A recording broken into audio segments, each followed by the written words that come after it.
تعالوا بسرعة هنتكلم ازاي نشتغل وازاي نكسب فلوس من شركة لاستر العالمية مع بنت لاستر. تعالوا نبدأ بالصلاة والسلام على رسول الله. اللهم صل وسلم وبارك على سيدنا محمد وعلى آله وصحبه أجمعين.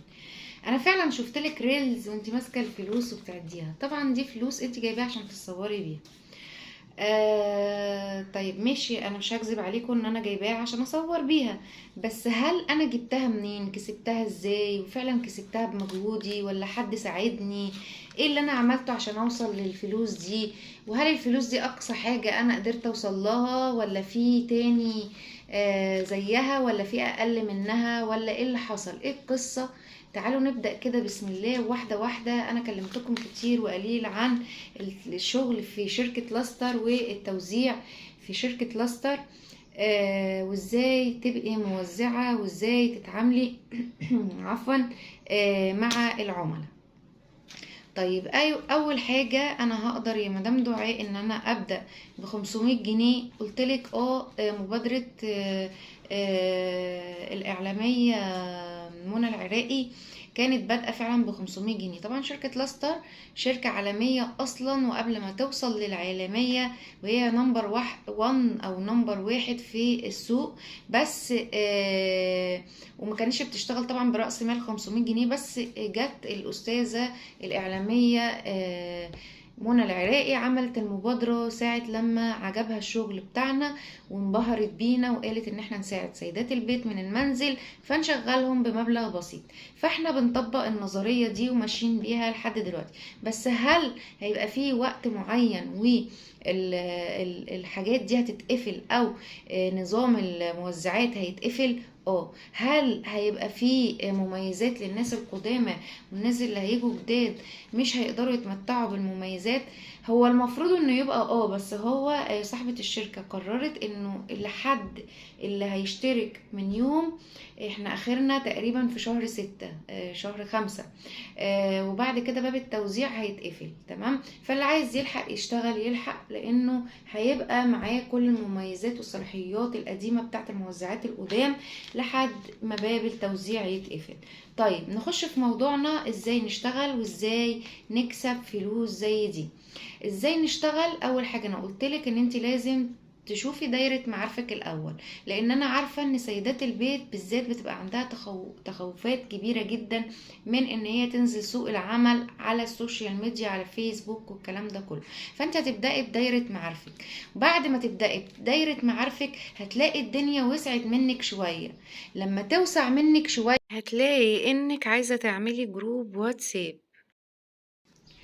فلما هتعملي جروب على الواتساب هتبصي تلاقي بسم الله ما شاء الله الدايرة كبرت شوية أكبر من الأول، فبقت بدل ما هي دايرة معارف بقت كمان دايرة معارف المعارف وغير المعارف.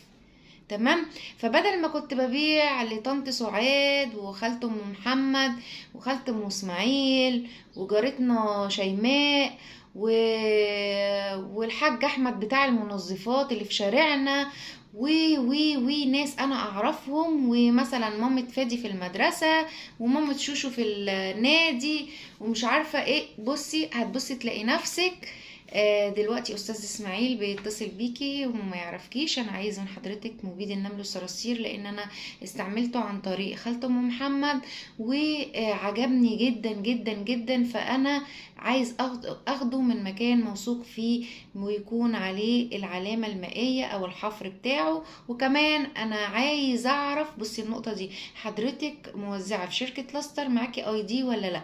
بتفرق مع العميل، بتفرق. هنتكلم في الاي دي، بس انا بقولك ايه اللي حصل وايه السيكونس اللي ماشي والحوار اللي دار بينك وبين العميل الجديد اللي انت اصلا ما تعرفيهوش، اللي هو جالك عن طريق ان هو دخل على لينك الواتساب فاستعمل المنتج عن طريق حد يعرفه، فبعد كده عايز يشتريه منك لانه وثق فيكي.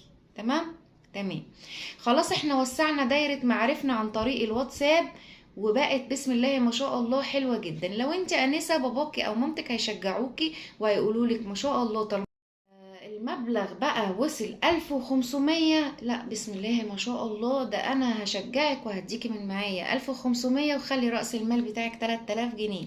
ولو انت برضو مش آنسة ومدام وزوجك ما كانش بيشجعك انك تعملي ايميل على الفيسبوك، وكان برضو متحفظ في انك تبيعي وتشتري وتنزلي، فلما لقى ان المندوب بيجيلك لحد البيت يديك الاوردر، وانت برضو بتديله الاوردر يسلمه للناس، سواء هو او شخص تاني بيجيلك لحد البيت يستلم منك الاوردرات وياخدها منك يوديها برضو للعميل، فلقى ان انت ما بتتعبيش في حاجة، مجرد انك بتقولي يا واد يا احمد انزل هات لي الكراتين من المندوب، او ساعد المندوب طلع لي الحاجة هنا، او يا ابو محمد تعالى ودي لي الحاجات دي طلعها لي مثلا، حطها لي في بير السلم ولا مثلا في الشقة، علشان الحاجة ما تبقاش كتيرة مثلا في الشقة وتبهدلي الدنيا، او المهم انه ايه، ان انت قاعدة في البيت وحد بيساعدك، سواء بقى في حد بيساعدك او مفيش، كده كده المندوب هيجيبهولك لحد البيت. تمام لحد هنا، وهتلاقي زوجك ابتدى هو اللي يساعدك او والدك لو انت انسه. تمام حلو قوي، وصلنا للنقطة دي. اول ما هو ما هيبتدي يساعدك، لا ده هيبتدي يشجعك وهيديكي فلوس تشتغلي بيها، وهيقولك وايه رأيك نكبر المشروع، طب بقولك احنا ممكن نعلب الشرايح، طب احنا بقى عايزين بدل ما احنا بنشتري جملة ونبيع قطاعي، احنا عايزين نجيب جملة الجملة ونبيع جملة زي مثلا مثلا مدام دعاء. تمام الحكاية بتيجي واحدة واحدة، عشان كده بقولك لازم يكون عندك هدف وإصرار، وقبل الهدف والإصرار صبر وعزيمة، عشان تقدري تواجهي أي حد مهما كان هو مين في إنه يعطلك عن تحقيق حلمك. طيب ايه حكاية الفلوس دي، وهي قد ايه، وانت بتكسبي ازاي، وايه كسبتيهم كده ازاي، ودي فلوس للتصوير ولا انت كسباهم، ولا دي فلوس اوردر هتدفعيها، ولا دي فلوس ايه بالظبط، ولا ايه اللي انت بتعمليه فينا ده يا مدام دعاء؟ طيب هي فعلا هي فلوس اوردر، مثلا انا هجيبه مثلا انا جمعتهم، بس انا جمعتهم ازاي؟ عن طريق ان انا جبت اوردر وجمعت ان مثلا مدام نجلاء طالبه مني حاجه، وان مثلا دكتوره نهاد طالبه مني حاجه، ومدام هبه طالبه مني حاجه، ومدام منى طالبه مني حاجه، واستاذ شريف طالب مني حاجه، فانا جبت الاوردر فتوزع فبعته خدت فلوسي. بص فلنفرض ان هم دول فلوس اشتريت بيها قبل كده، هنقول مثلا ان هم 6000. تمام لان اللي في ايدي دول كلهم 8000، مثلا هم 8000 ودول 6000 انا اشتريت بيهم، مكسبي في ال6000 مثلا 2000 جنيه. ال2000 جنيه دول انا حطيتهم على رأس المال عشان ازوده فيبقى 8000 جنيه. يبقى انا دلوقتي بدل ما هشتري اوردر ب6000 جنيه، لا ده انا هجيبه ب8000 جنيه، وال8000 هيرجعوا لي 10000 جنيه. تمام طيب انا دلوقتي مثلا معايا بس 1000 جنيه، جبت اوردر ب1000 جنيه. تمام هبيعه ب1000، تقريبا في رينج 1400 جنيه. يبقى انا دلوقتي ال1000 جات لي اهي، المندوب خد مني الشغل واداني ال1000 جنيه بتاعتي كاش، هو اداني 1400 جنيه تمن الاوردر اللي انا هطلعه، القطاعي اللي انا جبته ب1000 جنيه هطلعه ب1400 جنيه.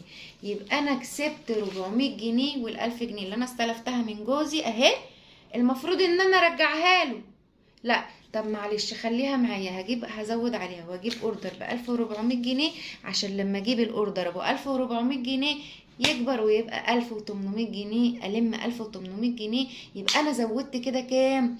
بقى معايا 1800 جنيه.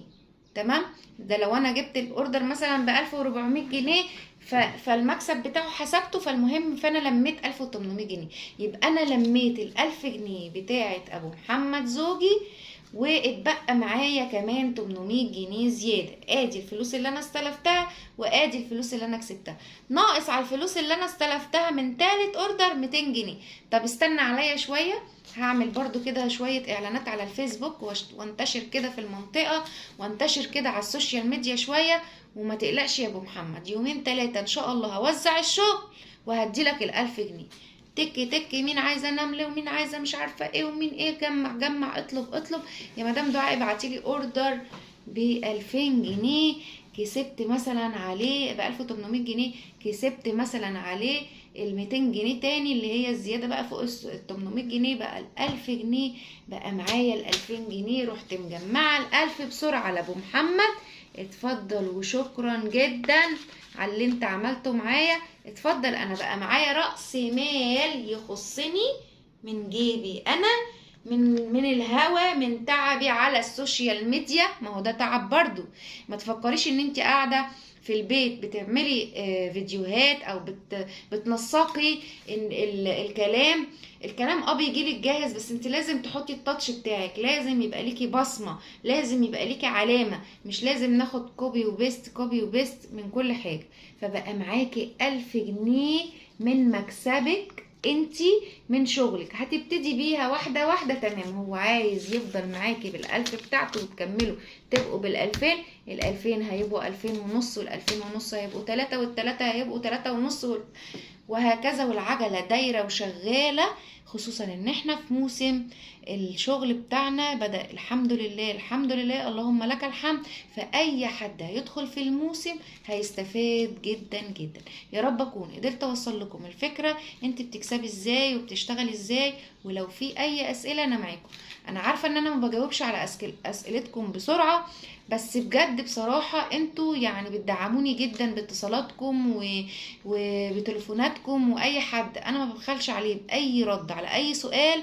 كلموني وانا هرد عليكم، واعذروني لو انا ما بردش على الكومنتات على اليوتيوب بالاخص، عشان انا ما عنديش ادمن على اليوتيوب يردوا، فانا اللي برد بنفسي.